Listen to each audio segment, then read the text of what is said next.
Michelle, thank you for the very, very polite introduction.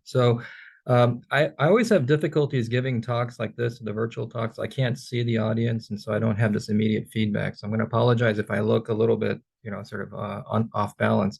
The second is I might also have video problems because on my Windows Surface, or sorry, my Microsoft Surface, sometimes the video cuts out. So if I cut out, I'll just keep talking.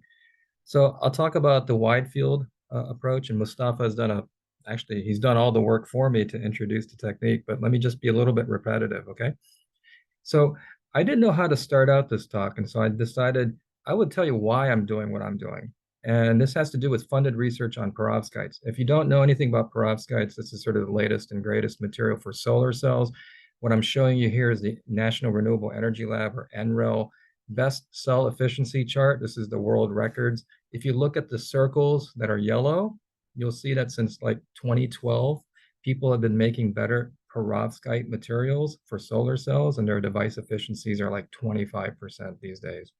But if you look just above it in triangles, if my laser pointer is visible, you'll start to see around 2018 a lot of effort in what are called tandem solar cells. Tandems include silicon and the perovskite in a back-to-back fashion. And the reason for that is you can use the silicon to cover one part of the spectrum and the perovskite to cover the other part. And so today you can get efficiencies above 30%. And what I'm showing you here is essentially the composition used in this recent science paper from this summer, where they got a power conversion efficiency of 32.5%. This is a blend of cesium, formamidinium, and then of course lead, then iodine and bromine on the back end. I'm circling them because these are potential problems. Is there a question that I can answer? I see something on the chat. Yeah, Masaru, yeah. could you change your display settings, because we see only like a presenter mode How do I change that? in the display settings in the upper side, up, left, and display settings on the left part. Left. Display settings. I don't see the display settings. Is my cursor visible? Yeah, still visible. Well, which way should I go? Say video. I think if you Video go, yeah, settings. exactly, there's, yes. But this is for the video of my camera. You're talking about PowerPoint, right? The PowerPoint should be put in full presentation mode. Now it's 2 slides. We see your next slide as well. Or you can share your entire screen and put yourself in presentation mode. How's that? Let's wait. Better? Takes a while. No, it doesn't. It didn't share.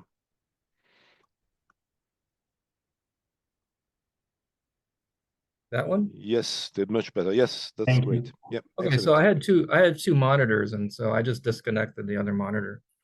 Okay, so look, I'm circling the stuff that's bad. These are cations in red, and then the anions in blue, they're also bad. I'm going to explain why. So if I go to the next slide, here's the perovskite. This is the sort of composition, ABX3. The reason why I'm interested in the infrared is because the A cation can be an organic cation. It can be methyl ammonium, formamidinium. Here's their structures, and here's their corresponding vibrational frequencies for characteristic bends or stretches. Lead is always there. That's what you need for a good solar cell, and then iodine, bromine, and chlorine. Octahedra. At the middle, you have lead. The corners, iodine or iodide, bromide, and chloride. Or in blends, you have mixtures of these. And in the middle, the organic cation. All right, so this is what it looks like, and here's why it's a problem. So I don't know who's exactly spoken in this series, but there's a guy named Jinsong Wang, and I think he's at North Carolina. And in 2015, he showed that you can have cations that move under bias. So for this particular simple compound, methyl ammonium lead iodide, what you see is, and this is this PTIR or optical infrared measurement using a AFM. And I won't explain that simply because I think this community is an expert on this. You've already seen or read about this. That if you take a lateral device of methyl ammonium lead iodide, put a bias across it, if you look at the methyl ammonium 1460 bend, what you see is that over the course of time, these are hundreds of seconds, that there's a cation that piles up, the methyl ammonium piles up at one electrode. Let me now get the pointer. Now, at the same time, we have instabilities in the anions for the iodide bromide mixture. Mike McGehee, who's now at Boulder, he showed in 2015 that the iodide and the bromide segregate into iodine-rich domains under above gap illumination, which is kind of ironic for a solar cell, right? And so you get this redshifted emission, which is characteristic of this guy, methylammonium lead iodide, not of the parent mixed halide. If you turn off the above gap illumination, this thing goes away and it comes back to the parent emission. So the anions move, the cations move, everything is moving, okay? We've done a lot of work on the right. We haven't done a whole lot of work on the left. The question that I have in my mind is, if the cations move, is there any correlation with the anions moving? So this is why the work is interesting to me. Now, I need a technique to study the cation. As Mustafa already introduced, you have an FTIR microscope. You could do the Raman, and I guess this is mostly for Mustafa. The reason I'm not so keen on the Raman, apart from the fact that it's a great technique, it's just that it has lower cross sections, and so the scattering cross sections are what, up to 15 orders of magnitude smaller. That's why I prefer the infrared absorption technique. Here's the pros and the cons, but as Mustafa already showed you in this test pattern, at some point you run out of spatial resolution. So my ballpark is anywhere from, let's say, 3 to 5 microns, okay? And what that does is it prevents Jiqing Chen and others, maybe Randall or others who are interested in the biophysics part of this problem from doing high spatial resolution measurements on individual cells or collections of cells or even within a cell. You can't do these experiments. So we need a super resolution technique. And my former student, Ilya, who I believe spoke in this seminar series a few years ago, summarized it. You can do synchrotron measurements, so you can do apertured, apertureless ensom if you have access to a high brightness source of mid-infrared photons, so you can go to LBL and do that. I'm not a scanning probe person, and I'm not very keen on this, so let's move away from this. If you have access to Oak Ridge National Lab, you can do with STEM eels. This is a TEM experiment. Tremendous spatial resolution. You have this monochromatic beam of electrons. Look at the energy loss in the electrons. You need a very good spectrometer. Oak Ridge apparently has a spectrometer now that allows you to do vibrational spectroscopies. So, this is a very competitive technique, but there's limitations. You have to work in vacuum. You need very thin samples. And most importantly, you need to go to a lab, a national lab. AFMIR or PTIR. I'm not a fan of scanning probe techniques. Maybe I've crashed tips in a former life too many times. But this has damping issues in solvents and liquid environments. And you also need a contrast mechanism where the sample has an expansion. Okay, I'm going to come to that in a few slides. So as Mustafa already highlighted for me, and maybe Greg Hartland, a colleague of mine who has probably spoken in this series prior to me, we've developed this technique called infrared photothermal heterodyne imaging. I didn't choose the name, but that's what we've called it. And it starts out with this mid-infrared OPO. So I chose the M² system back in the day. I bought this in 2014. They promised me a single system that would do 1,000 to 4,000. Unfortunately, they couldn't do it. There's a tuning range break in between, so it's actually 2 lasers.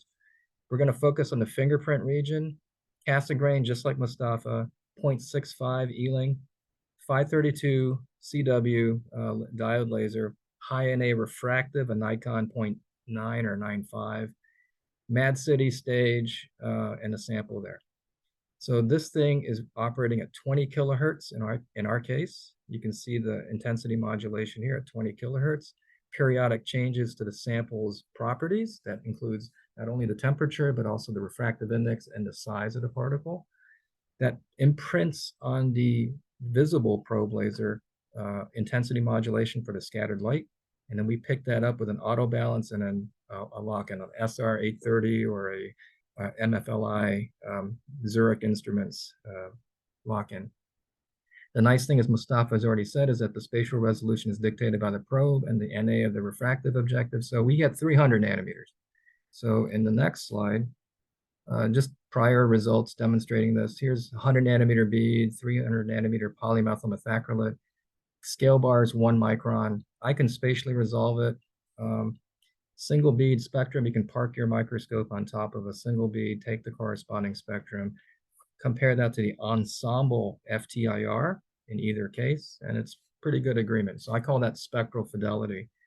So I'm coming from the PCAM community, so or single particle business. So I wanted to know what my limited detection is. So just doing some back of the envelope calculations, I'm going to guess my limited detection back in the day was 10 to the minus 14 square centimeters for a peak absorption cross section. Okay, so that puts us into the big particle range.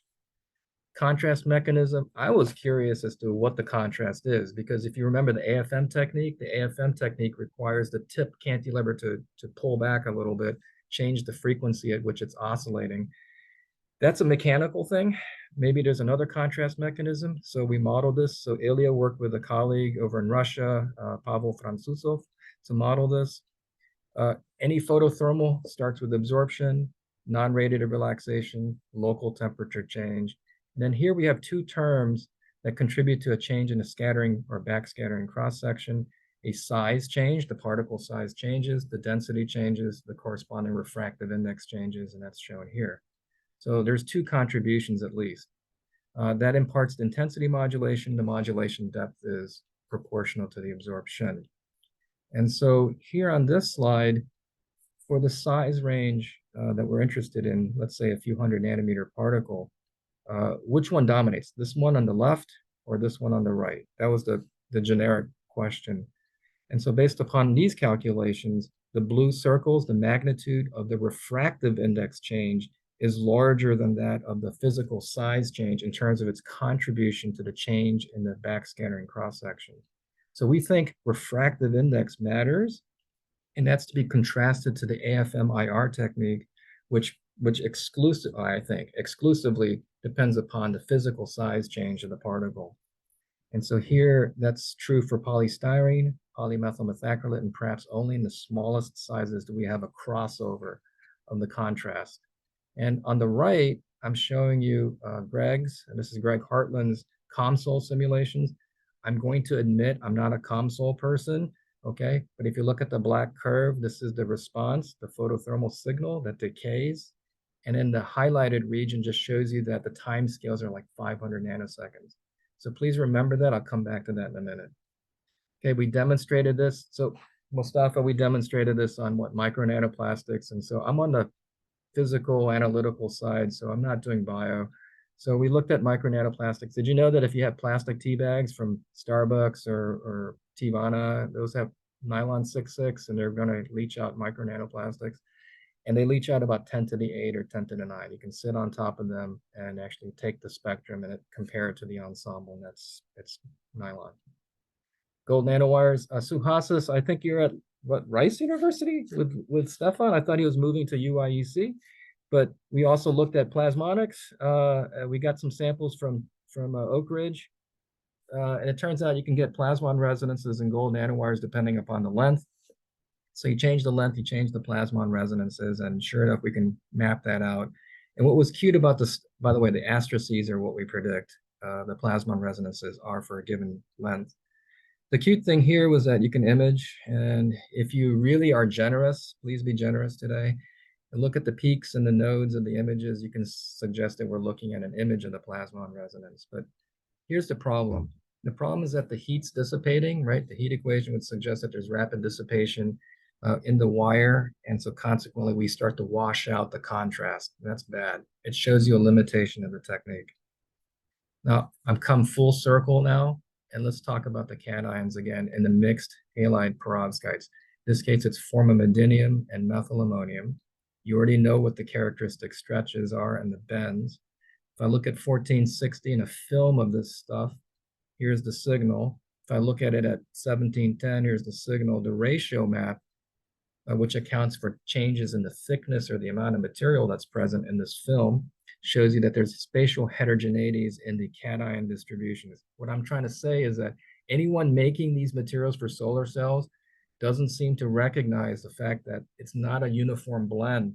So these spatial heterogeneities cause changes in the local band gap, okay? And that also causes changes in the power conversion efficiency by 20%, okay? That's no good for a solar cell. So that's the work that Russia did back a few years ago now.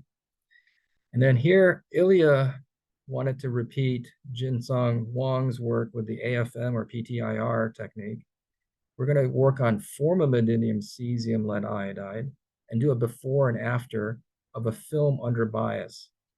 And sure enough, if you bias that film, right, the formamidinium, remember the cations move, it moves and it moves towards one of the electrodes, piles up over here. And you can see that here in the line scan. It's piling up on the right, depleting on the left. So we wanted to corroborate this with an independent technique, and that we used time of flight secondary ion mass spec. And sure enough, the formamidinium piles up as well as the cesium on the right, and then the depletion occurs on the left. Okay, so we know things move. So as you guys are already thinking about things, you realize quickly that there's a problem. If I wanted to do this for the Department of Energy and study and come up with a microscopic mechanism of cation migration, and maybe correlate that with changes in the anion distributions, I can't just do a static before and after experiment. I need some more dynamic sort of imaging. Ideally, video rate infrared. To do that, or at least move towards that, what we did was we kept the same setup, the same lasers. I did buy a Daylight Solutions QCL to fill in a gap in the tuning range, but I'm just really going to work with the fingerprint region. Threw away the lock-in, threw away the auto balance, replaced it with a fast camera. This is a Photron Nova S12. There's some Swedish colleagues out here, I don't remember their names, who have bought the same camera, except it's an S16. I think it's got more memory on that. Onboard memory, and have done wide field imaging like we have done. So it's funny how the same idea comes around the same time. This camera runs at a mega frame per second in a region of interest. We're going to operate at 40 kilohertz, which is twice the repetition rate of the laser.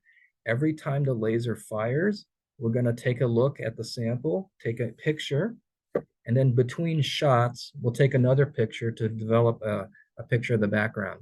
And then the subtraction of hot and cold gives us an image, like I'm suggesting over here. And so that's the gist of the wide field technique. So about 3 minutes left. 3 minutes left. Yep. I'll go real fast. 200 nanosecond integration within Greg's 500 nanosecond thing. Images, wide field, traditional in Mustafa's language, 2 seconds, 50 minutes, 2 seconds, 50 minutes. We have area rings because we're doing imaging. We're not doing point by point, and we're using a coherent laser. Same thing with PMMA. So during the review process, someone pointed out we don't like area rings. And so I said, okay, let's go buy a cheap laser that's, in this case, happens to be pulsed, a Thorlabs laser, low coherence. It's got like multiple sources, I guess. And so here you can have a removal of these area rings, except in the largest particles. So here's another way you can get rid of area rings. Hyperspectral, you can take movies where each frame of a movie is a different color. That allows you to get hyperspectral images in 7 minutes, 256 by 256 or 65,536 spectra. Sit on a particular point, you get the corresponding spectrum when you punch through the stack. Same thing here. We can vary the delay between the mid-infrared laser and a CMOS. There's internal electronics that allow you to do that. Or if you have a pulsed laser, you can do the same thing. And by varying this delay, you can actually look at the dynamics. And remember Greg's COMSOL simulation, we can actually reproduce the decay or the thermal decay of the response or the photothermal contrast. And so our temporal resolution is about 100 nanoseconds right now. And then finally, limit of detection. Okay, it's kind of nice to be able to look at very small things. And so we want to see how low we can go, so to speak. So we'll standardize 5,000 frames that we average, different sizes, and from the size dependence of the response, whether it's with our CW laser or pulse laser, we're going to back out. Again, this is just an estimate. Limited detection like 10 to the minus 15, maybe minus 16 square centimeters, which again is a single particle, okay, but better than what we had before. And so this is sort of where I'm at. Ideally, I would be a little bit further along. I'd like to be able to image in water. Randy or Randall, water is a good thing to look at for catalysis or any of that sort of stuff. What else? Video rate. I'd like to be able to show video rate and so forth, and maybe even get wider fields of view. But this is where I am. I had one student who was working on this, and he developed a wide field technique. My collaborator is Greg Pavel, funding from the NSF and the U.S. Department of Energy. And with that, I'll stop here. I'll try to answer any questions or comments or concerns. Thank you very much.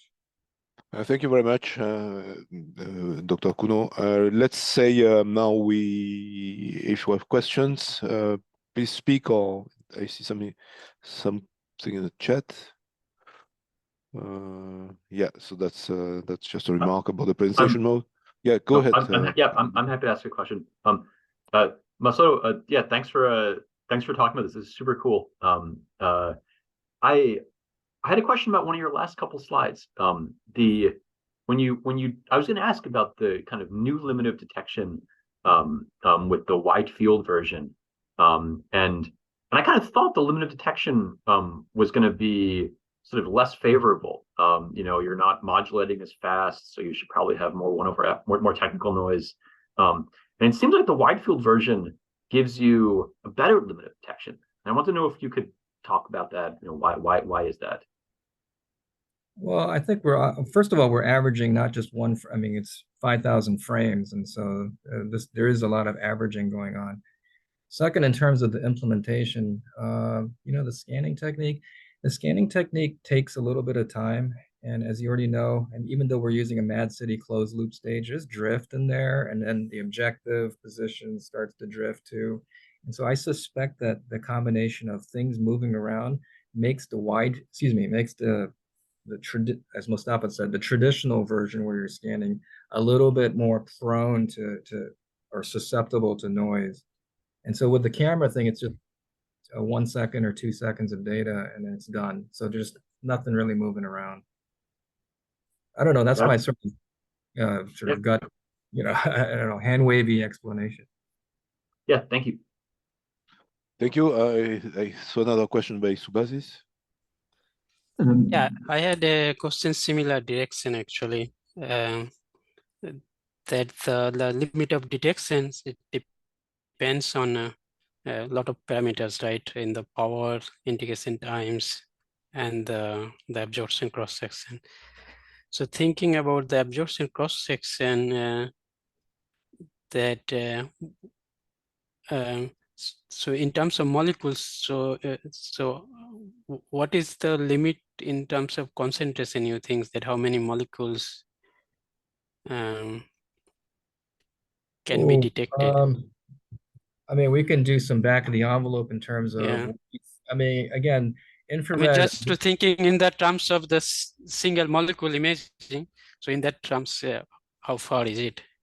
Oh, I know. I'm not going to get to single molecule. I mean, if you're going to do single, I think the generic absorption cross sections 10 to the minus 20 or 21 square centimeters. And in condensed phase, it's who knows what it is. That's gas phase.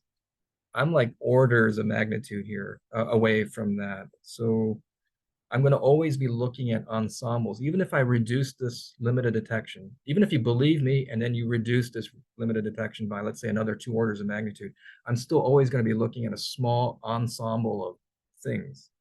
And so how to answer your question, yeah, we can do the back of the envelope, but I could have sworn I did this at some point for a proposal, like what, 10 to the 14 per square centimeter or something. I don't remember it. I don't want to throw out numbers to confuse. Yeah, this is quite clear. Yeah, it's quite far. Yeah, because the sensitivity is still. Oh yeah, still not to improve. Yeah. Yeah, I think if you could do single molecule infrared, that'd be kind of okay. Directly. Yeah, thanks. Thank you very much. I had myself one question about the perovskites. I don't know the field well, but if I understood well what you told us, it means that despite the problems of heterogeneity, these perovskites achieve very high efficiencies, right? So does it mean that they age quickly and no bias? And is that the problem? What? Oh, so Michelle, yeah, you see this. Okay, I'm going to go to slide 2. This chart, this chart just shows you that they can achieve like the greatest efficiencies ever, but that's like for, I don't know, max 1 hour. Okay, that's and then it just starts to slide. So, but this is despite the heterogeneity, and then it becomes even worse, of course, when you start to accumulate charges and voltages, and then the aging takes place. Yeah. Yes. Yes. Yeah. All right. Thanks. It's a pity because it would be great to if you could keep this this distribution constant, but yeah, it would be too easy. All right. Are there any more questions? Please speak up if so. I don't see anyone. I had one, if I may. Yeah, please go ahead. I don't see you. So, Mustafa. Yeah, Mustafa, yes, go ahead, please. Yeah, okay. Hey, Masaru, I really enjoyed that. So thank you. It's great to see that OPTO is going out in different directions and everyone's pushing it to the limits. So limited detection, I understand, is more from a sort of a molecule count perspective. From a resolution standpoint, have you characterized what sort of spatial resolution, i.e., your ability to separate two closely spaced particles? What sort of spatial resolution levels are you able to achieve under those conditions? So Mustafa, I mean, I think the naive answer that I'm going to provide is it's basically limited by our probe wavelength. So we're using 532 typically, but you can also use a 405. And of course, if you use 405, you're going to have more things absorb and they can photo bleach and do bad things, as Michelle and others have already suggested. But lambda over 2NA, and then the refractive is a 0.9 or 0.95. So again, I'm going to say traditionally, you're going to get some, or not traditionally, by default, something like 300 is like okay. But you can also use like deep learning. And so you can do computer post-processing of the data. And actually, if you had the point spread function of resolution, you do, yeah, you can reduce it to by a factor of 2. So I don't know if I answered your question, but no, you did. Thank you. Yeah, cool. Appreciate that. All right, thank you very much. I don't see, unless someone speaks up, I don't see any more questions. And yes, eventually, yep, go ahead. Yep. What kind of contrast you have in your signal? I'm just asking this because we are producing lock-in cameras, which can work up to 20 or 200 kilohertz, and where the background can be suppressed before the signal is digitalized, and cool. Several cycles can be integrated in the pixel before you digitalize it, and so we can detect down to 10-3, 10-4 relative contrast. I don't know in which range you are working, if it would be useful, such a camera. Oh, well, Patrick, first of all, I don't know what's your product? Could I first get that info, maybe in a chat or an email later? Yes, I will send you. So there's camera from Heliotis. So we developed the sensors ourselves. Oh, okay. Heliotis, yeah. Let me write your name down. I'm sorry. I'm actually asking you questions. Yeah. But yeah. So I don't have a straight answer for your question in terms of like where we are in terms of the noise suppression. But if you look at the signal to noise and then sort of the estimated limit of detection, I'm going to suggest that that's not the end of it. I think with like a lock-in, you can do a whole lot better, right? Like again, without the pieces moving around or the drift, if you will, right? With the objective moving away or the sample sliding left or right, etc. So that's why I'd be interested in your thing. When I was looking for technology, I didn't know that lock-in cameras existed. At least I could see maybe, references to some, but those are all research. These are not commercial instruments. But you're saying that there is a commercial instrument. Yes, so we have such a lock-in camera. So, and when I look at your application, so I think it might be interesting for such applications. Well, thank you. I appreciate the thank you very much for the presentation. All the presentations are very interesting.